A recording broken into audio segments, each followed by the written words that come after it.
पूरी दुनिया को रोशनी दे रहे हैं, बता रहे हैं कि अहिंसा की जो ताकत है वह सबसे बड़ी ताकत है और हिंसा और तलवार और गोली और सत्ता का जो मदान्ध चेहरा है वह भी झुक सकता है। बहुत कम शब्दों में बताऊं, मैंने कई बार महसूस किया है कि जब जब अन्याय हुआ तो लोगों ने जब गांधी जी का रास्ता अपनाया।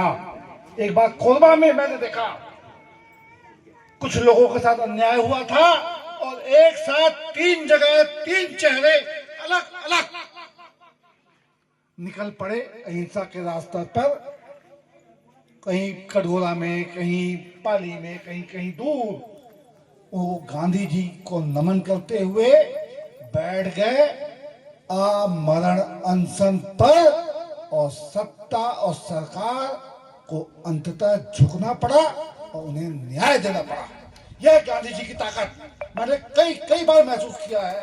और शायद मैं फिर एक बार कहना चाहूंगा कि जब जब आपके साथ कहीं, लेकिन आपको सही होना पड़ेगा। आप अगर सही हैं, सच्चे हैं, मुन्ना भाई एमबीबीएस देखा होगा आपने शायद, वहां एक गलत आदमी गांधी जी के रास्ते को अपनाता है, लेकिन नहीं, हमें अपनी जगह पर अटूट सही होना होगा।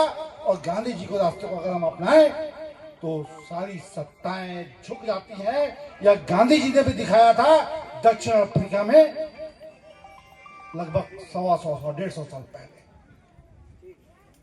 दोस्तों, मित्रों, भाइयों और बहनों, मैं अपनी बात फिर यही कहना चाहूंगा अंतिम में कि जो गांधी जी की जो जीवन है उनका, उस जीवन को मैंने पढ़ने का प्रयास किया। गांधी वांग्मय 100 किताबें हैं जिसमें गांधी जी का पूरा निचोड़ है, पूरा जीवन है।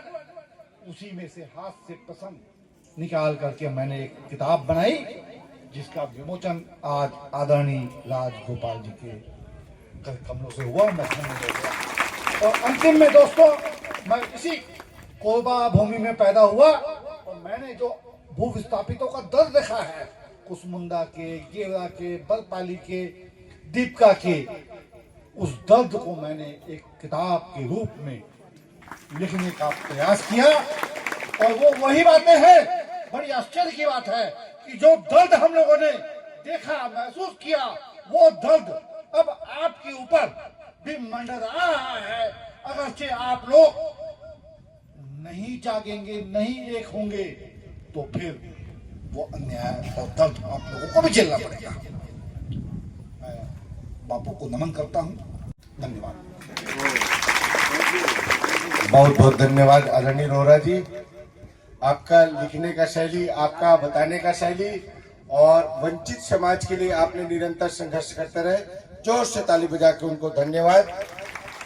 साथियों, हमारे लोक कलाकार तैयार हैं, आप अपना कार्यक्रम देंगे। इसके